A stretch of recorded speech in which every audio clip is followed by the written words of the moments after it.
Good evening दोस्तों। आज का हमारा टॉपिक है पंचवर्षीय योजनाएं। तो चलिए शुरू करते हैं पंचवर्षीय योजना के बारे में। इसकी जो शुरुआत है वह हुई थी 1951 में योजना आयोग के द्वारा पंचवर्षीय योजना की जो शुरुआत थी वो हुई थी 1951 में योजना आयोग के द्वारा की गई थी। उस समय अपने जो भारत के प्रधानमंत्री थे वह थे पंडित जवाहरलाल नेहरू जी थे। उस समय अपने जो भारत के प्रधानमंत्री थे वह थे पंडित जवाहरलाल नेहरू जी थे। दिख रहा है आपको? ठीक है। उस समय 1951 में जब पंचवर्षीय योजना की जब शुरुआत हुई थी उस समय योजना आयोग का जो अध्यक्ष होता है वो था प्रधानमंत्री, यानी पंडित जवाहरलाल नेहरू ही थे। अध्यक्ष होता है प्रधानमंत्री। अब तक आप सभी को पता है जैसे कि अब तक कितनी पंचवर्षीय योजनाएं लागू हो चुकी हैं। तो अब तक अपने भारत में 12 पंचवर्षीय योजना लागू हो चुकी हैं। सर्वप्रथम जो प्रथम पंचवर्षीय योजना थी उसका जो कार्यकाल था 1951 से लेकर 1956 तक का। प्रथम पंचवर्षीय योजना थी उसका जो कार्यकाल था 1951 से 1956 तक का। ये जो प्रथम पंचवर्षीय योजना थी और जो अंतिम जो पंचवर्षीय योजना थी 2012 की, उसका जो कार्यकाल था 2012 से लेकर 2017 का। ये थी 12वीं। 51 के 1 से याद रखना है प्रथम और 12 के याद से रखना है 12वीं। आई बात समझ में दोस्तों आपको? एक बार देख लेते हैं पंचवर्षीय योजनाएं। इसकी जो शुरुआत थी 1951 में योजना आयोग के द्वारा की गई थी। उस समय जो भारत के प्रधानमंत्री थे वो पंडित जवाहरलाल नेहरू जी थे और योजना आयोग का जो अध्यक्ष होता है वह भारत का प्रधानमंत्री होता है।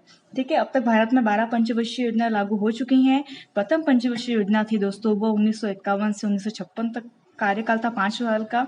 और जो 12वीं पंचवर्षीय योजना थी उसका जो कार्यकाल था 2012 से लेकर 2017 तक का।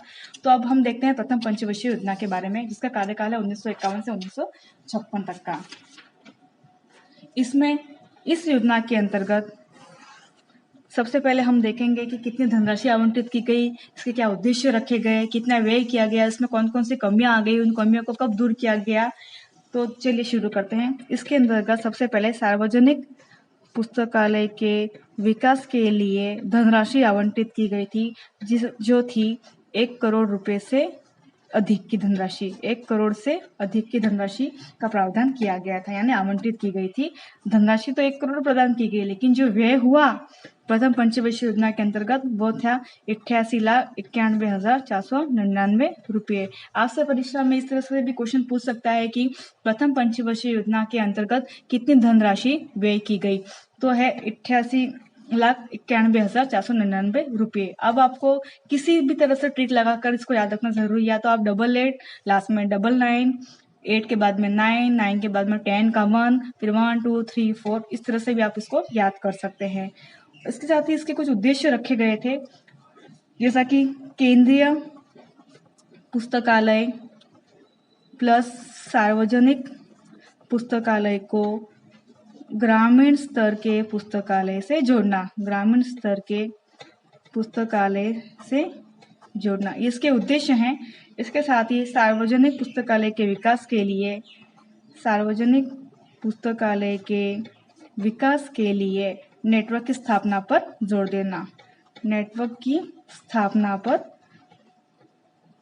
जोर देना। जैसे कि हम गांव में जाते हैं तो सबसे पहले अपने मोबाइल में क्या चेक करते हैं कि भाई हमारा नेटवर्क आ रहा है या नहीं आ रहा है।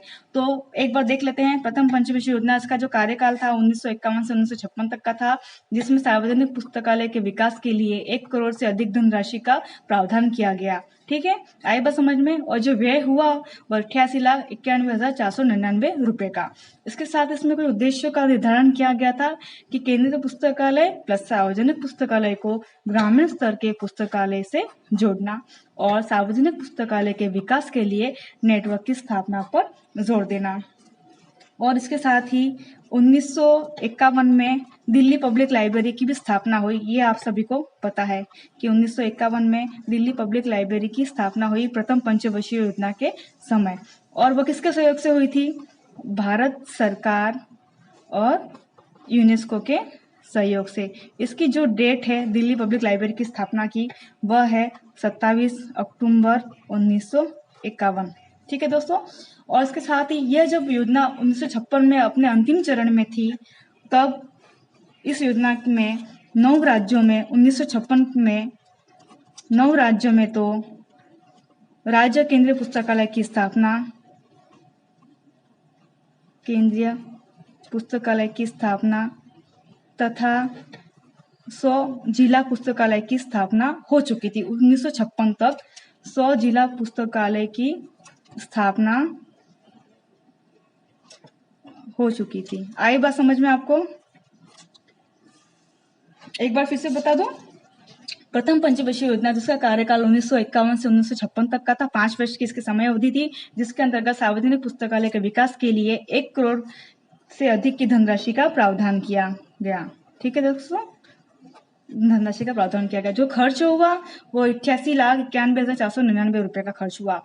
और कुछ उद्देश्यों का निर्धारण किया गया कि केंद्रीय पुस्तकालय प्लस सार्वजनिक पुस्तकालय को ग्रामीण स्तर के पुस्तकालय से जोड़ना और सार्वजनिक पुस्तकालय के विकास के लिए नेटवर्क की स्थापना पर जोर देना। ठीक है। और 1951 में दिल्ली पब्लिक लाइब्रेरी की स्थापना हुई थी, उसकी जो भारत सरकार और यूनेस्को के सहयोग से।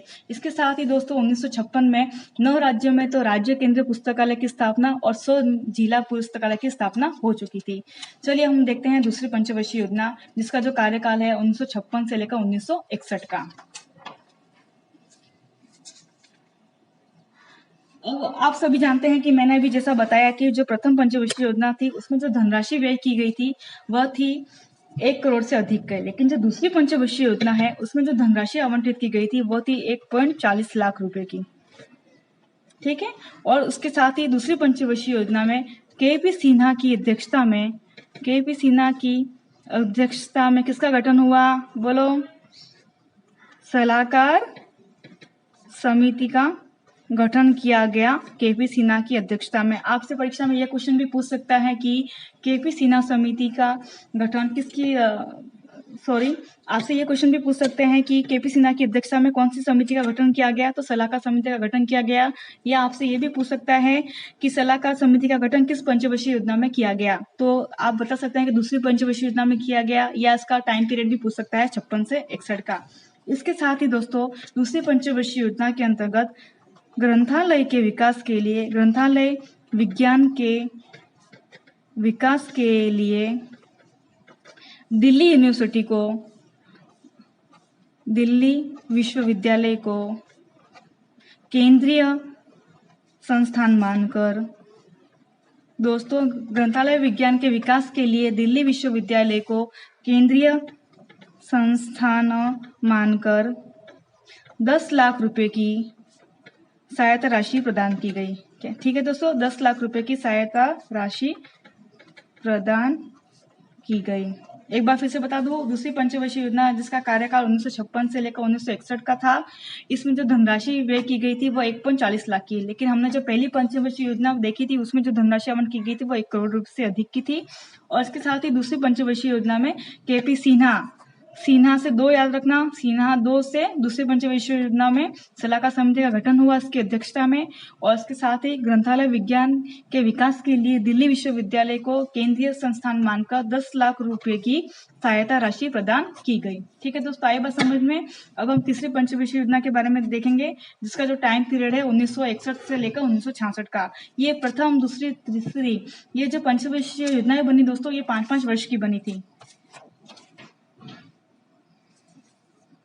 तो आइए देखते हैं इसके अंतर्गत कि पहली और जो दूसरी यानी 1951 से 1956 और 56 से लेकर 61 की जो पहली और दूसरी जो पंचवर्षीय योजनाएं थी उसमें जो कमियां रह गई थी उनको इस तीसरी योजना में पूरा कर दिया गया। कमियों को इस योजना में पूरा कर दिया गया। ठीक है दोस्तों, इस योजना में पूरा किया गया। इसके साथ ही त्रिवेंद्रम, तीसरी से त्रिवेंद्रम याद रखना, त्रिवेंद्रम सार्वजनिक पुस्तकालय कहाँ पर आया दोस्तों? बताओ। त्रिवेंद्रम सार्वजनिक पुस्तकालय केरल, जिसे राज्य पुस्तकालय घोषित कर दिया गया था। तीसरी पंचवर्षीय योजना में त्रिवेंद्रम सार्वजनिक पुस्तकालय को राज्य सार्वजनिक पुस्तकालय घोषित कर दिया गया था तथा उसे अनुदान भी दिया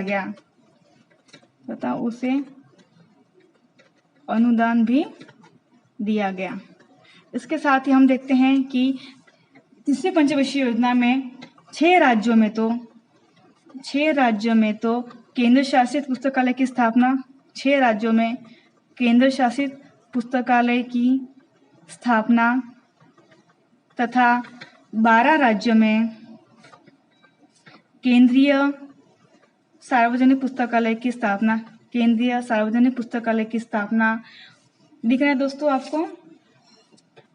उसके साथ ही 203 जिला पुस्तकालय और 272 ब्लॉक पुस्तकालय की स्थापना की गई।